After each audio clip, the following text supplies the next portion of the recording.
Balik lagi di Last Young Dreamers Channel. Kali ini kami akan menceritakan sebuah film yang berkisah tentang seorang jurnalis lepas yang rela mendapatkan apapun untuk ketenaran. Namun suatu ketika ia bertemu dengan seorang gadis yang bernama Alice. Alice merupakan seorang gadis tunarunggu. Ia secara tiba-tiba dapat berbicara dan mendengar. Dan ia pun juga mampu berkomunikasi dengan Bunda Maria. Film ini berjudul The Unholy yang dirilis pada tahun 2021. Tapi sebelum lanjut ke alur filmnya, kami beri spoiler warning terlebih dahulu. Dan kalau kalian suka channel ini, tinggal tekan tombol merah yang ada di bawah, oke?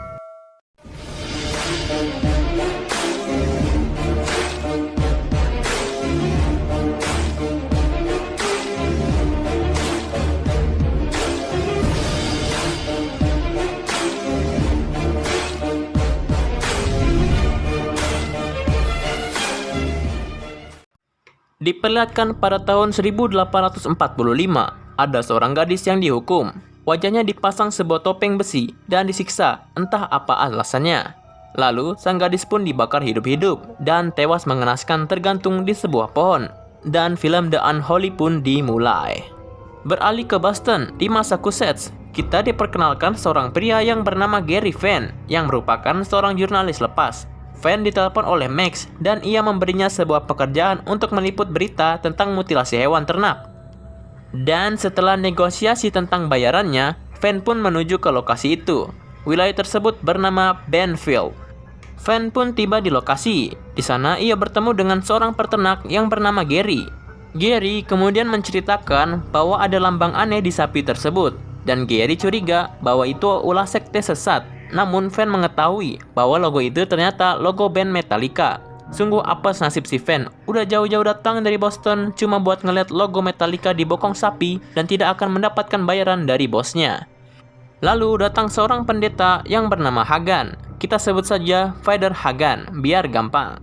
Father Hagan memarahi Gary karena sapinya yang membuang kotoran sembarangan di wilayah gereja. Fenn yang mau pergi melihat sebuah pohon tua dan mendengar suara yang aneh. Kemudian Fenn mendekati pohon itu dan ia menemukan sebuah boneka tua yang tubuhnya terikat di pohon itu. Dan di badan boneka itu tertulis 31 Februari 1845. Gary bilang bahwa itu adalah boneka Cairn. Dulu petani menanam boneka itu untuk keberuntungan.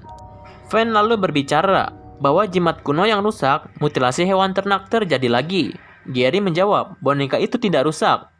Fenn pun langsung menghancurkan boneka seram itu. Fenn melakukannya biar dia dapat sebuah berita dan mendapatkan uang, meskipun itu berita palsu. Sangat edan si Fenn ini. Lalu, Fenn menyuruh Gary untuk berpose di boneka Cairn seram tersebut. Singkat cerita, Fenn dalam perjalanan pulang. Di dalam mobil, ia sedang membuat laporan untuk artikelnya. Namun tiba-tiba ada seorang gadis cantik di tengah jalan.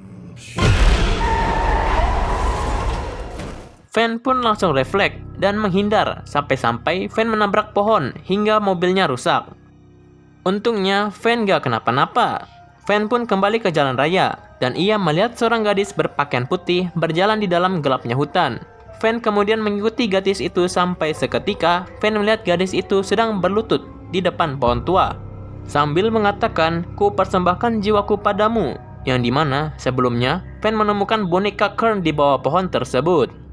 Di saat Fenn menyentuh pundak gadis itu, secara tiba-tiba gadis itu pun langsung pingsan.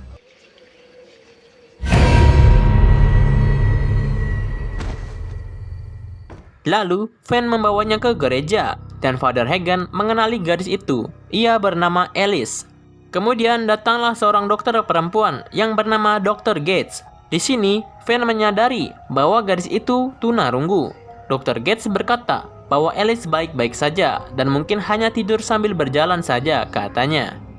Karena penasaran, Fenn kemudian bertanya kepada Dr. Gates tentang Alice yang tinggal dengan Father Hagan. Dan ternyata Alice adalah keponakan Father Hagan. Ia telah merawat Alice sejak kecil setelah orang tuanya meninggal. Singkat cerita, Dr. Gates mengantarkan Fenn ke sebuah motel biar Fenn bisa bobo cantik. Keesokan paginya, Max menelpon Van dan bilang kalau berita tentang mutilasi hewan ternak sudah lewat. Jadi, Van menawarkan sebuah berita gadis tunarunggu yang tiba-tiba bisa berbicara dan Max langsung menyetujuinya. Van kemudian pergi ke gereja, yang dimana para jemaat sedang melakukan ibadah pagi. Lalu tiba-tiba ada suara yang memanggil Alice, dan Alice pun segera pergi meninggalkan gereja dan diikuti oleh jemaat lain. Alice yang berdiri di pohon tua itu melihat sebuah cahaya putih yang sangat indah dan terang. Semua jemaat yang melihat Alice pun kebingungan. Tiba-tiba Alice mengucapkan satu kalimat yang sontak membuat para jemaat makin kebingungan. The lady. Alice mengatakan, "Bunda punya pesan penting untuk kalian semua. Datanglah lagi besok." Dan dia bernama Maria. Para jemaat pun terkejut dan langsung mengucapkan syukur dan berdoa. Beralih keesokan harinya, di pagi hari orang-orang berbondong-bondong pergi ke gereja. Lalu ada bocil laki-laki di kursi roda dan berharap bahwa ia bisa disembuhkan. Father Hagan keluar gereja dan berkata kepada orang-orang bahwa tidak akan ada yang terjadi hari ini dan menyuruh mereka pulang. Namun tiba-tiba Alice keluar dan menghampiri pohon tua itu dan melihat cahaya putih itu lagi. Alice menghampiri bocil laki-laki yang ada di kursi roda itu dan ia bertanya apakah dia percaya mukjizat, dan bocil itu percaya. Alice bertanya lagi apakah dia beriman pada Maria. Bocil itu menjawab iya. Lalu Alice menyuruh bocil itu untuk berjalan dan percayalah. Secara mengejutkan, bocil laki-laki itu bisa berjalan kembali. Para orang-orang yang melihatnya terkejut dan langsung mengucapkan doa syukur. Lalu diadakannya sebuah konferensi pers untuk menyelidiki apakah yang dilakukan Alice ini benar-benar mukjizat atau bukan. Dan jika benar mukjizat, maka gereja Father Hagan akan menjadi tempat suci. Father Hagan pergi untuk melihat pohon tua itu dan menemukan boneka Kern yang telah dirusak oleh Van sebelumnya. Father Hagan mengambil dan membawa boneka Kern seram tersebut. Keesokan harinya, Van mewawancarai Alice tentang mukjizatnya. Saat sedang sibuk-sibuknya berbincang, datanglah Father Hagan. Lalu Father Hagan berbicara pada Van bahwa Van hanya memanfaatkan Alice untuk kepentingan pribadinya saja. Dan ia menjelaskan kepada Van bahwa mukjizat ini hanya perbuatan setan, karena setan suka merusak iman manusia. Singkat cerita, di pagi hari di dalam gereja, Alice yang sedang melakukan nyanyian yang indah dan merdu.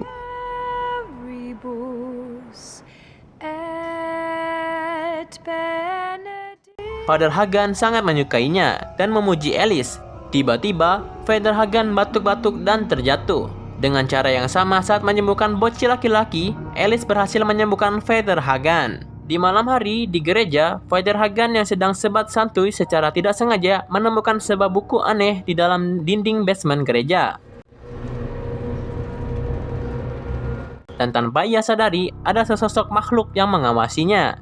Father Hagan yang udah cabut dari basement melihat ada seseorang yang masuk ke dalam bilik pengakuan dosa. Father Hagan pun melayani orang itu. Namun, orang itu mengucapkan kalimat-kalimat yang menyeramkan. Father Hagan pun keluar dari bilik itu dan ingin mengecek bilik sebelahnya. Namun, tiba-tiba muncul sesosok makhluk menyeramkan di depannya. Saat hendak kabur, si hantu udah ada di belakang Father Hagan aja. Sungguh malang nasib Father Hagan. Lalu si hantu menyerang Father Hagan. Lalu Van datang ke gereja itu untuk mencari Father Hagan. Dan Van bertemu dengan Father Hagan yang sudah mati tergantung. Keesokan harinya, Van datang menemui Alice untuk memberitahu bahwa pamannya udah meninggal. Van pun sekalian ngelakuin wawancara juga dengan Alice. Singkat cerita, wawancara selesai dan Van pun pergi balik ke motelnya. Ia melihat kembali rekaman wawancaranya dengan Alice tadi. Van menemukan ada yang aneh. Tiba-tiba, wajah mengerikan keluar dari layar laptopnya Van, yang sontak membuat Van terkejut bukan main. Keesokan paginya, pemakaman Father Hagan dilaksanakan. Van langsung menemui Dr. Gates dan menanyai di mana gereja menyimpan berkas-berkasnya. Dan Dr. Gates tahu bahwa ada di basement. Van dan Dr. Gates langsung bergegas pergi ke sana. Van ingin mencari segala sesuatu yang berhubungan dengan tahun 1845, tahun yang sama dengan boneka Kern yang ditemukan oleh Van. Di sana, Van menemukan buku yang sama seperti yang ditemukan Father Hagan. Buku itu berbahasa Latin, dan untung saja Dr. Gates bisa bahasa Latin. Dr. Gates kemudian menjelaskan bahwa buku itu tentang penyihir wanita dan mempelai setan. Perempuan itu bernama Maria Elnor, seorang wanita yang mengaku melayani setan dan bisa menyembuhkan segala penyakit. Siapapun yang menentangnya akan memiliki akhir yang tragis. Lalu, para penduduk desa waktu itu melawan dan berhasil menangkap Maria Elnor. Lalu, sebagai hukumannya, wajahnya dipaku dengan topeng besi, tubuhnya dibakar, dan abunya disimpan di dalam boneka Kern. Saat Maria mati, semua orang yang sembuh kembali menjadi sakit. Mukjizatnya pun menghilang. Tiba-tiba, Maria Elnor datang dan ia ingin membunuh mereka berdua. Dengan ketangkasan orang tua, mereka pun berhasil kabur. Kemudian, mereka pergi ke uskupan. Di ruang arsip, Van menemukan sesuatu yang amat penting, bahwa Alice merupakan keturunan Maria Elnor, dan Maria Elnor membuat perjanjian dengan iblis demi kehidupan abadi dan kekuatan, dan dia akan hidup kembali melalui anaknya, yang berarti dia akan hidup lagi melalui Alice. Lalu, Van didatangi Maria Elnor dan berniat membunuh Van. Seketika datang seorang Monsignor Delgret yang menolong Van dengan ayat-ayat sucinya. Hal tersebut berhasil mengusir Maria Elnor, dan mereka menyadari Alice dalam bahaya dan akan diadakan misa pada malam hari di bawah pohon kuno tersebut. Beralih ke gereja, Van, Dr. Gates, dan Monsignor Delgret berencana melakukan ritual untuk mengurung Maria Elnor di dalam boneka Kern itu. Tapi, tiba-tiba, salib yang ada di hadapan mereka terbakar dan menyusuk Monsignor Delgret. Van dan Dr. Gates pun segera lari dari gereja. Mereka punya rencana untuk membuat orang-orang berhenti percaya terhadap Maria Elnor, yaitu dengan keraguan. Di saat Alice sedang melakukan ceramahnya, Van dan Dr. Gates berhasil membuat keraguan di hati Alice. Van terus membuat kalimat-kalimat yang membuat keraguan di seluruh hati jemaat, dan Dr. Gates terus berusaha untuk membuat Alice percaya padanya. Seketika Alice sadar dan membenarkan apa yang dikatakan oleh Van, yang semakin membuat para jemaat ragu dan menghujat Van dan Alice. Tiba-tiba, salib-salib dan pohon tua itu terbakar dan membuat para orang-orang yang ada di sana lari kocar-kacir. Dan secara mengejutkan, muncul sesosok Maria Elnor dari kobaran api.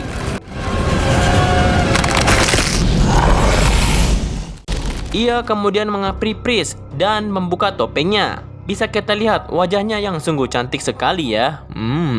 Maria tanpa banyak bacot langsung membunuh priest tersebut. Maria Elnor mengejar dan berusaha membunuh Van dan Alice. Saat Maria hendak membunuh Van, Alice menyelamatkan Van. Tiba-tiba, Maria Elnor secara perlahan lenyap karena Alice satu-satunya keturunannya, dan Maria membunuh Alice. Lalu, Van yang sedih berdoa kepada Tuhan dan memohon kepadanya agar Alice selamat. Dan miracle happen. Alice pun kembali hidup dan ia tidak bisa mendengar kembali. Keesokan paginya, Van datang menemui Dr. Gates dan Alice di depan makam Federhagen. Dan Van berkata kepada Alice bahwa pamannya adalah orang yang baik. Setelah itu, Van memberitahu kepada Dr. Gates bahwa pada saat itu Alice benar-benar sudah mati. Tidak ada detak jantung dan nafas sama sekali.